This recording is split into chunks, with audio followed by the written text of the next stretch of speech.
Hello everyone and welcome to 2018. Yay! I'm so freaking excited for this year. Got a lot of exciting things happening this year, so yay. I wanted to kickstart off this year with something a little bit different, and I think I'm going to be doing a lot more of these videos. I just want to be able to help other people that may want to get into this industry, but this particular video is going to be all about how to become a makeup artist through my eyes and ears. So these are my own thoughts, my own opinions, my own experiences, all of that, and I just want to share it with you all. So if you are wanting to get into makeup artistry, if you want to become a makeup artist, then keep watching. So I started off like anyone else, just having a bit of a tutu, a bit of a play with makeup, whatever makeup I could find. So me and my friends, we would just go to like a pharmacy or I don't know, like $2 shops, all those sorts of places, and we would just find some eyeshadows and just pretty little things to play with. So this is where I kind of got the feel for it and started playing around with it. YouTube wasn't really big back then. I was 19, so this is a long time ago. So we were kind of just playing around thinking that we knew what to do. I thought I was pretty good back then, like I'm not gonna lie. Looking back at the photos, I'm like, oh dear God, but you know, everyone goes through their stages. So if you've heard my story before, you will know all about this. Before I was a makeup artist, I worked in TV for many years. My first ever job working in TV for a TV show called Code. I was just a runner on this TV show, but every Thursday night they would have like a live TV show, and they'd have all like the sports stars and TV stars and actors come in, and like that was not the reason why I would hang out in the makeup room, but I just kind of just chilled out in the makeup room and built a really strong relationship with the makeup artist that worked there at the time. You know, I built my love for makeup through working on that TV show because I don't know, I just found the passion for it. So I made the decision to go and study makeup. A lot of you don't actually know this, but yeah, I went and studied makeup at Samala Robertson Academy. It's a place in Auckland.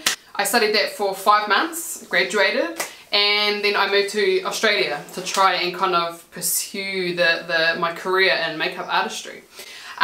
Failed miserably when I first started because social media wasn't big back then, so it was really hard to get myself out there. I knew no one in Australia. I was living in Perth. It was just kind of like the worst place for me to start when you don't know anyone. There was no one there for me to practice on, or you know, I wasn't able to get the experience that I needed, so I gave up.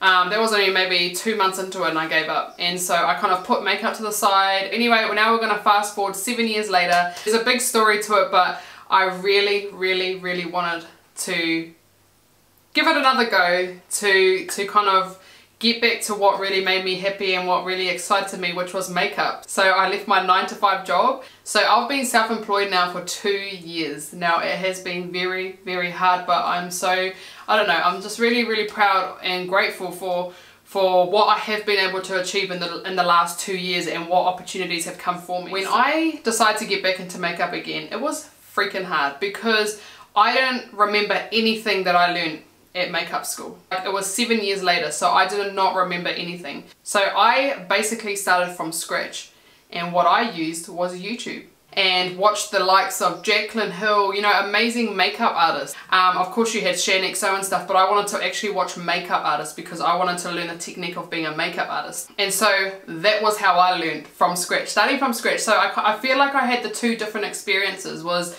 going to a makeup school and then learning through YouTube. And I know that a lot of people out there, this is what they do now. You would be surprised at how many makeup artists are self-taught. And I feel like I can sit here and say there is nothing wrong with being self-taught. Some of the best makeup artists out there are self-taught. And this is where I'm just trying to explain that being self-taught is absolutely fine as well, and you will absolutely crack it if you work really hard. So from watching YouTube, obviously you need to practice because you're watching it, but by doing it is how you're going to learn. So I would just grab my sisters, my cousins, my friends, my besties, anyone, and would just practice the shit out of all of them. And what I would do is any little bit of money that I made through whatever jobs I was doing at the time, put it away and I would buy a product. maybe 1 or 2 products every week just to build up my kit. And once I had built up my kit, I was ready to go. And honestly, it does not take long, and that's why it's really important, and I try and talk about this all the time, is that you do not have to have all the products in the world.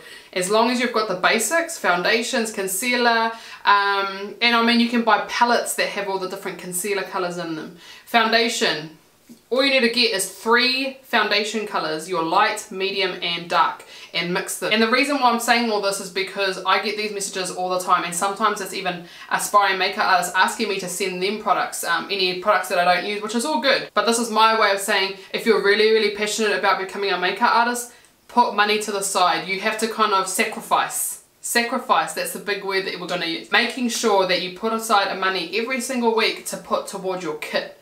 And once you start doing that, you will build up your kit in no time. Even if it takes you quite a while to build it up, still keep practicing. So even ask your friends, can you bring a foundation with you?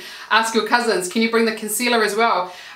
Just small things like that, because the main thing that you need to work on is your skill. And the only way you're going to get that is through experience. When people ask me how long you've been doing makeup artistry for, I always say 2 years. Even though I studied it a long time ago, I still only consider the last 2 years as me being a full-time makeup artist. And still to this day, I'm constantly learning. So watching YouTube videos, practicing on friends, family, whoever, practicing on myself, practicing on anyone that is willing to support you and help you, and not be judgmental, because you are learning. So sacrifice for your makeup kit. That's all I'm going to say. And do not worry too much about having the most expensive products as well. If you want to go and buy LA Girl, go and buy LA Girl. I've got LA Girl concealers in my kit, and I'm not bothered about people kind of judging me for having cheap, affordable makeup compared to high end. Don't worry about all of that. So just buy what works for you and for your budget. So luckily for me, when I became a makeup artist again, social media had blown up. So it was a lot easier for me to kind of get myself out there. So what I done was, and please do not be afraid to do this. A lot of people get a little bit embarrassed, or they feel like they're not at a place where they can do this yet. But let me tell you, this honestly helped me so much right from the beginning, so please just do it. Don't worry about other people's opinions, and that is to start social media pages. Start a Facebook, start an Instagram, start a YouTube if you want to, all of those sorts of things. So I remember when I first started, I couldn't think of a name, and my... you guys probably remember this. My nickname is Meads, and so who knows why I came up with this name, but my first ever name that I worked under as a makeup artist was Meadsy Makeup. And as soon as I kind of started getting a lot more clients and started getting myself out there, I knew that the name needed to change because it wasn't professional enough. Well, I felt like it wasn't professional enough. So it took me about 3 weeks to come up with a new name, and actually my mum came up with it, which was Halo Beauty. So I even actually started my own business as a makeup artist. I work for myself, it was only me, but it just makes it look a lot more professional, more appealing, all those sorts of things. So think of a business name, think of a name that you want to work under. If you want to work under your own name, that is fine. So that's what I work under now, is this Miria Flavell. The only reason why I changed from being Halo Beauty to Miria Flavell was because I felt like my name was my brand, and especially with my YouTube and things like that. So I had a separate name for YouTube, had a separate name for Facebook and Instagram, so it just wasn't, they all weren't kind of gelling together. So I knew that I needed to choose one, and I felt like through YouTube I kind of built my own brand working under my name. People knew me as Miria Flavell, not Halo Beauty. So that was just a decision that I needed to make, and it actually was probably the best decision that I made, because from there people started to get to know who I was, and from there it kind of opened up more doors for me being an influencer. And that's another thing which we will talk about maybe in another video, so that's another video that I'm going to be filming, is kind of how to become a YouTuber, a beauty blogger, influencer, all those sorts of things. But I'm going to keep that separate because this video is just about becoming a makeup artist. So social media is huge. I just cannot even stress it enough how big social media is. That's the only way that people are going to find you. That's how people are going to know about your work, how they're going to be able to see your work, all those sorts of things. So for me, I was just constantly posting on all my social media pages, and that's how people found me. Yes, there's word of mouth, but I feel like social media is so huge. It's bigger than word of mouth right now. So if you are ready, and what I mean by if you're ready, if you're feeling confident, ready, motivated to start being a makeup artist, then start some social media pages. Post before and afters, post client videos, client makeovers, all those sorts of things. Any sort of work that you do that you're really proud of, or you think people need to see this, post it on your social media pages. I would highly suggest creating a website. I find that another important thing is networking, so kind of getting yourself out there and meeting new people in the industry.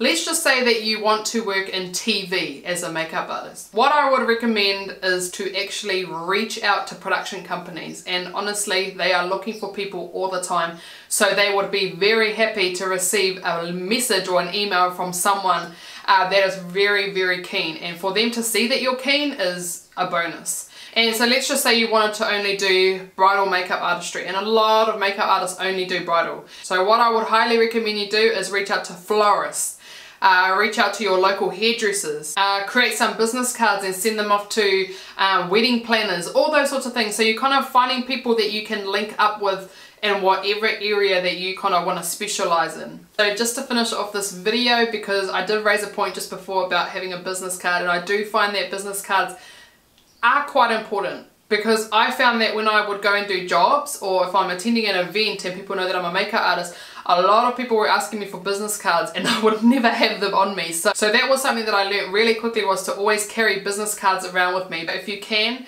have a look on Vistaprint. I know that you can, I know that's a good place to print off business cards, and you can create your own business cards on canva.com. So just check them out. But I do want to say a huge good luck, all the best to any aspiring makeup artist. I got your back. Just message me if you need any help with anything, and I'm always here to support all of you. So I hope this video did help, and my next video is going to be about becoming a YouTuber, influencer, blogger, all those sorts of things. So yeah, hope you guys enjoyed this video. Bye!